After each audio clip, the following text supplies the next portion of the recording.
So, Kiruu, thank you so much for taking the time out to come to the sound feed. Oh, thanks and for having me. yeah, that song was pretty powerful, pretty amazing. Oh, thank Do you want to tell us about the track and the lyrics? Yeah, well, that's a kind of very watered down version of the song, or acoustic version. Okay. So the song is called Siochan Peace. It was released on Wednesday, the 1st of February, with video and all over those Spotify and iTunes and all that. And the song has a little bit of a story. Right, do tell. So I started writing that song whilst living in Spain, in Valencia. Just the music of it. I used to be in a 3-piece band with a fiddle player and a percussionist, and we used to play quite a fast version of it with the two guys there in pubs around Spain. Got the kind of ooh. So the idea was that you split the audience into 3, and then you get 3 groups doing the parts. Very, very good. Yeah, interesting. It was this project called Interactive Music, which I did for a while. Then that's 2009. So skip ahead about 5-6 years till the last couple of years. I started playing it again. I stopped playing it for a while, and I started playing it again, and then because I was back in Ireland, I was playing with a drummer, and so we actually made it into a bit more of a kind of dance track with Excellent. And then I started getting some ideas for lyrics, and then we had the centenary, and it was kind of my response to the centenary, which took place in 2016, which was this key year in the world anyway. So a lot of people are feeling traumatized, upset, worried, loss of hope, etc., from lots of things that happened in the year, in the same year that we were celebrating the centenary. And so what I say in the song, I don't know if you heard the poetry piece, but it's the century of hate that unfolded after the rising. The rising, of course, was a violent rising, and there was loss and pain, but there was gain as well. But it was, the song ended up being a bit of a response to that in the context of the greater world, and a call. The call is for, or the aspiration is for, a century of peace. Okay, excellent, So I guess it's just to put a positive message out there. I know there's still a lot of stuff to sort out, and that we I just think it's good to have hope, or create hope, and that's the idea. Is one of the lines in the song says you have to create the chance and scope where we can extend hands in hope. The song then recording the song, I got talking to Ronan O'Shnuddock, who came from Keela, who came along and did the Bowron. And also during the time I've been working, another story, I've been working some days a week in Glencree in the Centre for Peace and Reconciliation, so we do a lot of work in Northern Ireland. And I came into contact with Richard Campbell, who is a lambeg player. Now, for those listeners or those viewers who don't know what the lambeg is, it's a traditionally Protestant Northern Irish instrument. It's that huge one. I didn't know what it was. I was going to ask you actually what is it, but that's thanks. So it's a massive big drum, and they play it with like whips, horse whips, and I think it's a way better use of the horse whip than beating a horse. So they beat this drum, and it's enormous. I mean, when we set the drum up in the studio, I've been recording my album in Hellfire Studios. Where are they based? Up towards the Hellfire Club. So they're actually around that area. Yeah, well, vaguely now. I think it's Joe Mcgrath. He's the engineer. He's been amazing to work with, and I've been working on the album since April. And so we got Richard down from Derry, and he set up the drums, and Joe will usually put a kind of room mic a bit further away, as well as the more the condensed mics, the ones that point to specific parts of the drum.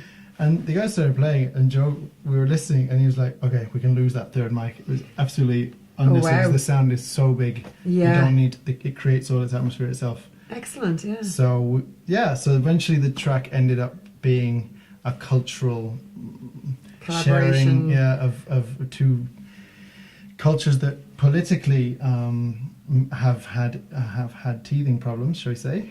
But in terms of music, can go very well together. Yeah, sure. So I mean, that's the story of the song. It's an amazing story, and absolutely. I mean, I think it's crazy myself. Like, I mean, this day and age, like, we have like so much, corruption and going on, and like, just the wars we have and everything. So I mean, I think a lot of people at the moment are kind of trying to create awareness for those that is, you know, supposed to have blinkers on to just like shut it out. Absolutely. So that song is coming out on the 1st of February. So it came out on the 1st of February, and along with a video that we recorded over in the back loft. Okay. Just a couple of weeks before, and we had a bunch of dancers and artists and jugglers and people in a space, and we made a big mural. And again, kind of going along with what you said, I think one of the things for me that has been a key learning in 2016 is that no amount of shouting or name calling or smearing is going to make people go away. You have to engage with people, even if they have opinions that you find offensive or you don't agree with, and also the whole thing of positive messages rather than complaint. Absolutely. So there you go. That's gratitude, everything. Yeah, it's trying to put that out there, but it's obviously kind of hard to hit the masses, and you know, when people are living a miserable life in a sense, like it's hard to kind of get them to turn around, you know. So it's all, I suppose, a learning process and you know, learning curve for them. But I suppose, if you want to kind of give people a bit of a background on yourself as well. I mean, you've been living in lots of different places. You mentioned earlier you're living in Valencia for a while. I was living in Valencia for 5 years. Well, I was based in Valencia for 5 years. Okay. So my origins are Irish. My father's Irish, mother's English. I grew up in Tanzania, in East Africa. Wow. And then I went to school in Kenya. So I moved back to Ireland as an adult, really. And spent some time in the UK as well, in England. And Nice. then ended up in Spain and in other places as well along the way. And I think each place added something to my way of doing music. I would imagine it would, you pick up something along the way. Absolutely. And also I picked up some languages along the way as well. So the album includes five languages and X number of musical styles and things. So what languages are included? So the main one is English, and then there's songs in Spanish, Swahili, and there's a wee bit of French, and then there's a little bit of Irish now, which I confess, because I grew up abroad. I'm not the most fluent in Gaeilgeoir, but I'm learning, and obviously I had a bit of help from Ronan there with that part of the song. That was great. Cool, so excellent. that song, which I just sung on the album, has some Irish in it. Fantastic. Sung by myself. That's and Ronan, interesting, to have all those different languages. It's amazing. And the video, when is that coming out as well? That's out in the 1st also? That was out on the 1st as well. Everything came out on the 1st of February. Okay. And where can you see the video? So you can find the video on the Kiruu YouTube channel. So Kiruu is Kiruu. That's my nickname from when I was in Tanzania. Okay. And you can find other stuff on the usual places, Facebook and Twitter and perfect. And so it's gonna iTunes, be YouTube, Spotify, all those places. Brilliant, fantastic. And also, so the album will be coming out in March, I hope. At the moment, people can listen to my EP from 2014, which I recorded with my band in Spain, which was called Baobab.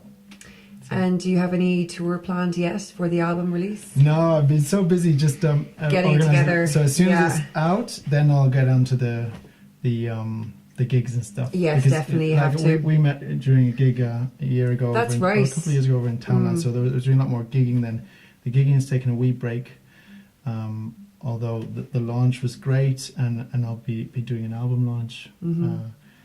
But I haven't been too busy booking and things recently. So I will be. I'll get onto that soon. Are you doing it all yourself? Are you signed? Do you have any I have a publisher. Okay, I have a publisher. I'm with GD78, and they've also been doing a bit of booking for me. They're great. Oh, that's good. Yeah. And I've had a kind of person helping me with the kind of promo. They helped me with the promo of the single, and they're I guess acting as a manager or a kind of agent maybe. And many festivals planned this year?